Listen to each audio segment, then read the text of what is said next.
Brasileiros que estão voltando para o Brasil. Nunca se viu tantos imigrantes, né, que saíram daqui do Brasil para outros países, para outros continentes, né, como a América, como a Europa, né, como outros continentes, que estão voltando para o Brasil, numa decadência assim mundial que está acontecendo. As pessoas estão ficando sem esperança, porque a crise está realmente acontecendo no mundo inteiro, né? E quem já foi lá para fora, né, para tentar viver uma nova experiência, para fazer uma nova história, para tentar a vida assim, né, de uma forma melhorada, né? Proporcionar condições melhores para suas famílias, sabe o dilema que é quando você vem a um país que você não conhece, que você não conhece ninguém, né? Não conhece o lugar, não conhece ninguém, não tem pessoas com quem você possa contar, né? Porque muitos, ou a maioria, né, vai nessas circunstâncias, são poucos que vão e tem algum porto seguro, vamos dizer assim, né? Aqueles que na última instância assim pode ter alguém que possa socorrer, né? Então, essas pessoas estão voltando para aqui e elas estão se deparando com uma situação, além da crise, da situação que está mundialmente acontecendo, de escassez, de crise financeira.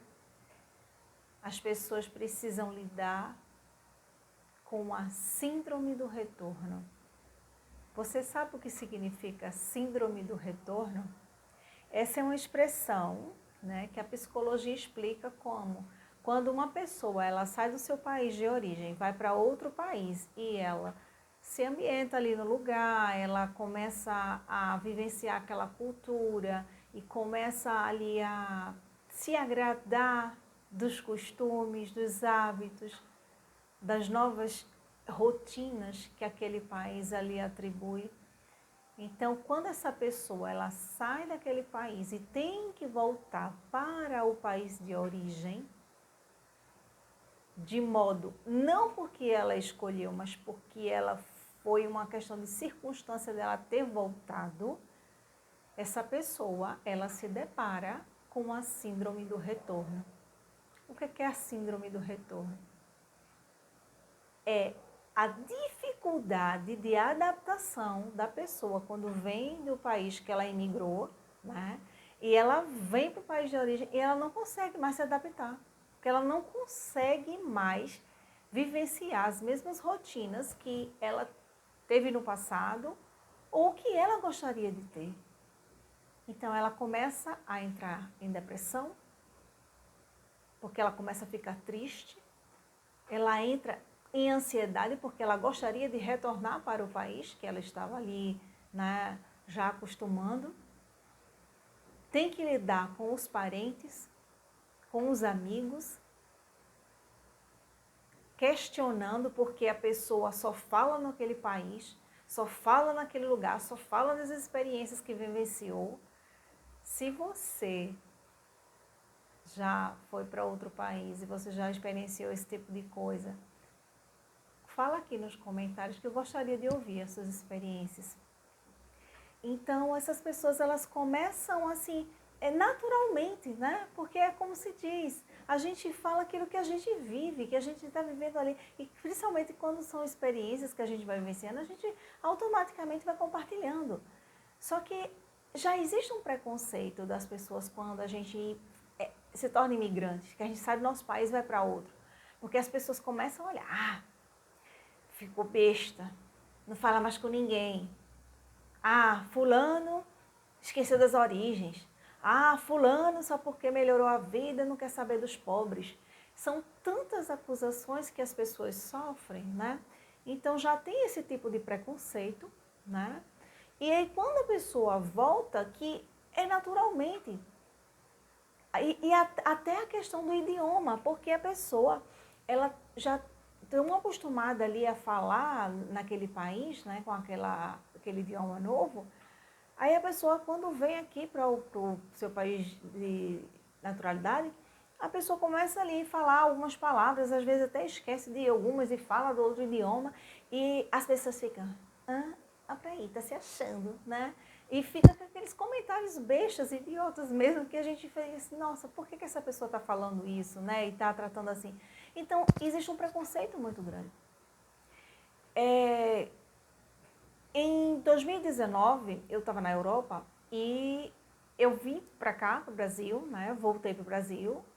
E eu confesso que eu estava precisando, assim, de umas férias, assim, sabe? Eu estava, assim, muito exausta de tanto trabalho. Então, o trabalho era muito, muito fadigante. Então, eu voltei para aqui, para o Brasil. Eu estava precisando realmente de umas férias, assim, de dar uma respirada. Mas, só que o que foi que aconteceu? Logo depois, né, eu vim para cá e realmente meu pai ficou precisando de cuidados porque ele estava doente. Então eu comecei a precisar dar uma atenção assim muito mais próxima a ele. E aí veio a pandemia. E quando veio a pandemia, eu não pude, né, nem pensar, nem cogitar de voltar, né, de viajar. Eu tinha que ficar aqui. E quando eu fiquei aqui, né, eu passei por todos esses processos, né, de readaptação, né, de recomeçar, de reformular os projetos, de reformular os pensamentos.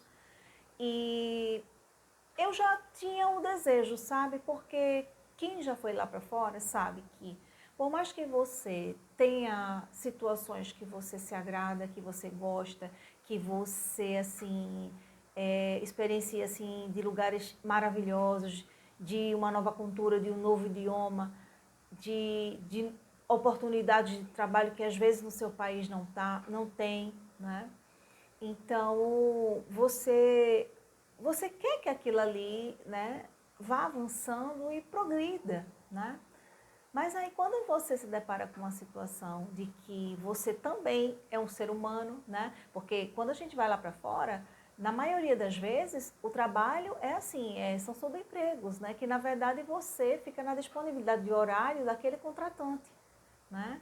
Então, você fica com jornadas diárias muito pesadas, né? Eu mesma fazia assistência domiciliar, né, para idosos, né, já em fase terminal de vida, e eu sou terapeuta, mas eu fazia esse tipo de acompanhamento, né, elas já na fase final de vida, e elas, eu tinha que fazer prestação ali de assistência 24 horas. Né? E quando eu tinha que ter a minha folga, era uma dificuldade. Por quê? Porque eu não tinha ninguém para substituir. Então, se tornava muito, muito difícil. Por quê? Porque a gente precisa, né, ter o repouso. Aqui a gente tem uma jornada de trabalho de 8 horas. E quem trabalha fazendo plantão, né, que faz trabalho assim, de 12 horas, aí faz ou 24 horas, tem outros 24 horas de descanso, né? Não é 24, 24, 24 durante 6 dias para ter uma folga, né? Então, quem trabalhar 24 horas a semana inteira, né, uma folga na semana, e olhe lá, se tiver, né, porque era o meu caso, né, então era uma batalha para ter alguém para me substituir, e às vezes eu ficava até sem folga. Então, tinha hora que, assim, eu queria surtar, né, de tão cansada que eu ficava. E a gente acaba assim, você não vive mais a sua vida, você vive a vida da outra pessoa, além do paciente que você está, né, fazendo ali os cuidados e o acompanhamento. Então, você deixa de existir. Aí você começa a se questionar, poxa vida, como eu vou viver dessa forma, né? Aí a gente começa a perceber que não existe dinheiro que pague, né, a nossa vida ser roubada, ser tomada de forma que você não tem liberdade de você dizer assim, eita, hoje eu vou ter o dia livre, né? Porque até a minha folga era assim. Eu tinha que, quando saísse umas 9, 9h30, eu tinha que deixar toda a medicação disponível para quem fosse, né, orientar a paciente para poder entregar ou fazer a medicação e toda aquela questão ali de orientação de alimentação, tudo aquilo ali tinha que ser estritamente assim, já deixado em pauta ali, tudo ok. E quando eu saía para fazer a minha folga, às 7 horas da noite eu tinha que voltar. Então, e eu voltava, não era para voltar e tomar meu banho e diretamente jantar e descansar. Não, eu tinha que continuar fazendo a orientação lá de medicação, de aplicar a medicação, de dar medicação, de fazer vistoria de tudo. Então, assim, não era uma folga, na verdade. Então, assim, a gente começa a se questionar, poxa vida, o que vale realmente a pena, né? Então, lógico, isso aí eu estou contando uma experiência que eu vivenciei, né? Nem todas as pessoas, certamente, assim, fez ou faz essa jornada de trabalho, né? E tão assim, mas eu sei que as jornadas de trabalho são bem sacrificadas também, mas a pessoa, né, quando tem a liberdade de ter também vida pessoal, né? Então, bacana. Então, quando eu conseguia ter uma folga, né, que batesse assim, de preferência no domingo, né, que é o dia que, assim, às vezes as pessoas até recebem um pouco mais de visita, então fica ali alguém prestando assistência. Então, a única coisa que dava para ir era na igreja e, assim, voltava. Então, assim, você começa, né, a repensar. Você começa a repensar e você se questiona. E aí? Então, quando a gente vivencia esse tipo de coisa, a gente fica dividido, né? Porque a gente fica querendo que as coisas tomem outro rumo, né? Que a experiência ela seja modificada, que a gente se sinta mais assim acolhido, né? Pelo lugar. Mas nós somos imigrantes, né? As pessoas não nos veem assim como é um ser humano, não. É um trabalhador e ponto e basta, né? Então a gente fica assim. Quando a gente volta, é como se é uma coisa incrível, né? A gente passa pela síndrome do retorno, de a gente começar a se sentir assim, meio esquisito, né? Porque a gente começa a se sentir não mais pertencente ao país que a gente mora, né? Que a gente nasceu. E a gente começa a sentir falta das outras coisas que a gente via, assim, de uma natureza linda que a gente podia contemplar, de uma simples coisa, assim, que você dava um passeio de um lugar que você visitou. Aí você começa a se apegar a essas coisas, sabe? E você começa a se lembrar e você faz, poxa vida, que saudade disso. Aí esquece até as coisas ruins que passou. É uma coisa muito incrível. Mas é muito delicado isso, né? Mas é quando a gente chega para a realidade de que a gente está aqui e a gente não tem oportunidade de emprego, a gente não tem mais como fazer uma recolocação profissional, que a gente tem que recomeçar, a gente tem que reestruturar toda uma vida, né? Porque a gente se programa, a gente se projeta, a gente sonha, né? E quando a gente tem que voltar ao percurso, né, começar do zero, aí é onde a síndrome do retorno, ela se torna muito mais agressiva para o nosso emocional. Porque a gente começa a se sentir impotente, diminuído. A gente começa a se sentir como, assim, que falhou, né? Que a gente fez, né? Tudo que pôde fazer, mas na verdade não deu certo. Mas olha, eu quero dizer algo para você, que se encontra lá em João. Não é palavra minha, é uma palavra de Jesus para você. Lá em João, no capítulo 13, no versículo 7, diz assim, ó. Jesus disse: o que eu faço não sabes tu agora, mas tu saberás depois. Essa palavra, ela soou muito forte para mim. Por quê? Porque se Deus permitiu que você voltasse do país que você estava para aqui, preste muito bem atenção. Você pode não estar entendendo o que Ele está fazendo na sua vida, né? Os planos dele.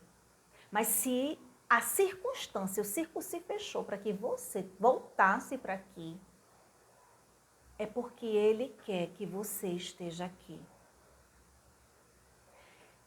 Quando eu falei no início do vídeo, né, eu tinha voltado em 2019. Um pouco antes de começar, uma semana, gente, uma semana assim, antes da pandemia acontecer, eu recebi uma proposta de trabalho lá, para ir trabalhar numa cidade lá que eu não conhecia, né? Mas, vocês acreditam? Gente, eu fiquei até assim, sem acreditar. E aí eu fiquei repensando assim, né? Porque eu ainda estava naquela assim, não sei se eu quero voltar agora, emocionalmente assim, eu não tô afim, não tô afim de ir. Mas eu fiquei cogitando, né? Falei, poxa, não, é esse aqui, mas não foi. Quando passou uma semana que começou a pandemia, o que foi que aconteceu? Eu fiquei sabendo que aquela cidade que eu ia, gente, isso é muito sério, a cidade que eu ia para lá, estourou lá a pandemia e tinha os casos de morte de Covid, estava assim, alarmante. Eu confesso a vocês, eu parei e fiquei assim, estabilizada. Eu fiquei assim, sem ação. Eu disse, meu Deus. Eu agradeci tanto a Deus. Tanto, tanto, tanto. Porque eu ia para o foco, né, do problema, né, onde estava tendo mais e eu não sabia. Né? Talvez seja por isso que estavam precisando já de assistência lá. Né? Então, o que acontece? Eu fiquei assim apavorada. Eu disse, apavorada e feliz e agradecida a Deus, porque Ele colocou no meu coração de não ir, de rejeitar a proposta de trabalho. E eu disse assim, fiz, Deus, muito obrigada, Senhor. Então foi exatamente essa palavra aqui, olha, de João 13:7, que ele disse, olha, o que eu faço você não sabe agora, mas compreenderás depois. Então, naquele momento que eu disse não, o Espírito Santo estava falando dentro de mim de que eu não deveria ir. Né? E às vezes a gente, assim, lógico que a Bíblia também diz que o nosso coração ele é enganoso, né? Então a gente pode se enganar, né? Muitas vezes de achar que Deus está falando uma coisa, que o Espírito Santo está falando, está indicando um caminho para a gente, e na verdade ser o nosso coração que está se enganando com alguma coisa. Mas quando a gente busca e procura saber a vontade de Deus, porque eu sempre disse, Deus, se for a tua vontade, porque eu aprendi a viver essa dependência. Antes, por ignorância minha, né? Por não saber, não conhecer, não ter essa propriedade de experiência assim, com o Espírito Santo, de deixar ele ser meu guia, meu, assim, aquele que me orienta mesmo. Olha, minha filha, é por ali, vá, né? Porque a Bíblia diz que quando você não souber o caminho, se você não souber o caminho que você deve seguir, atrás de você virá uma voz e dirá, olha, o caminho é esse, andai por ele. Né? Essa é a voz do Espírito Santo. Assim diz a Bíblia. Então, naquele momento, eu fiquei assim, sem saber o que fazer, mas eu decidi, não vou. Então, Deus já estava falando comigo de que não era para eu ir. E até eu nem sabia o porquê, né? Ainda bem que eu não questionei e também não fiquei assim, desejando ir, foi uma coisa muito natural. E quando eu ouvi os noticiários, exatamente ali a cidade que eu ia, o número de mortes que estava acontecendo ali, eu disse, Deus, como tu me amas, que coisa linda. Eu agradeci muito a Deus, porque Ele realmente me fez não entender naquela hora, mas me fez entender depois. Por isso que é importante a gente confiar no poder e na voz e na palavra de Deus. né? Naquilo que ele fala para mim e para você, é para a gente fazer, para a gente seguir. Porque quando ele fala, ele sabe por que está falando. Então, quando a gente vive essa dependência de dizer, Senhor, o que queres que eu faça, né? Então, quando a gente pergunta isso, primeiro que ele se alegra, né? Porque Deus, ele se alegra de um coração que é submisso a ele, né? Que diz, olha, Deus, que seja feita não a minha vontade, mas a tua, né? Então, quando a gente vive nessa dependência, assim, nessa intimidade de dizer, aí a gente, né, passa a dizer, eu já não vivo eu, mas Cristo vive em mim, né? Olha que lindo. Então, como é bom a gente poder falar assim, que é Ele que vive em nós e que os planos dele e os sonhos dele são bem maiores do que os nossos. Então, olha só, que você que está me ouvindo, você voltou, né? Ou está tendo que voltar. Essa é a palavra que Deus está colocando no teu coração. Não tenha medo de voltar. Volte com alegria. Se a circunstância se fechou e se essa é a decisão que você precisa tomar, se vamos dizer assim, que se foi Deus que tomou por você, né? E eu costumo dizer assim, quando as coisas, assim, as circunstâncias se fecham, que não há possibilidade, é como se ele já estivesse dizendo, eu estou decidindo por você, meu filho, porque eu sei que se fosse por você, você continuava aí. E os meus planos são maiores e são bem melhores que o que você tem. Então, se você está nessa circunstância, confie, não tenha medo. Não tenha medo, confie no Senhor, porque Deus se agrada de um coração obediente. Então, faça, porque você pode não estar entendendo agora, mas depois você vai entender. Porque Deus, ele não desampara o justo. Então, que você continue crendo, confiando e, assim, consagrando sua vida para Ele. Para que Ele faça o melhor na tua vida, tá bom? Que Deus abençoe você e que você compartilhe, né, esse vídeo com tantos outros viajantes que você conhecer, né, que está passando por esse dilema e que está sofrendo, né, essa síndrome do retorno e está sem esperança do que fazer, de como recomeçar.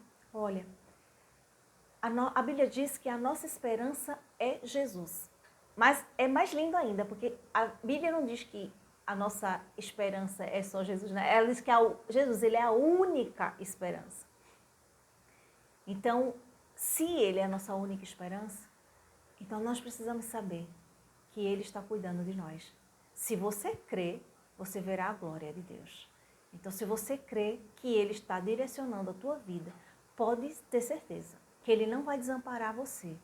E a palavra ela é muito clara quando ela diz, nunca se viu um justo, nem a sua descendência mendigar o pão. Então, se você obedece ao Senhor e você diz a Ele, Senhor, eu estou nas tuas mãos, eu te pertenço, tu és o meu único Senhor, pode ter certeza que Ele nunca vai desamparar você, nunca Ele vai desamparar você. Ele vai mostrar todas as estratégias que você precisa no tempo certo, na hora certa e no momento exato. Não como você quer, mas como você necessita, tá bom? Então, que Deus te abençoe e até a próxima.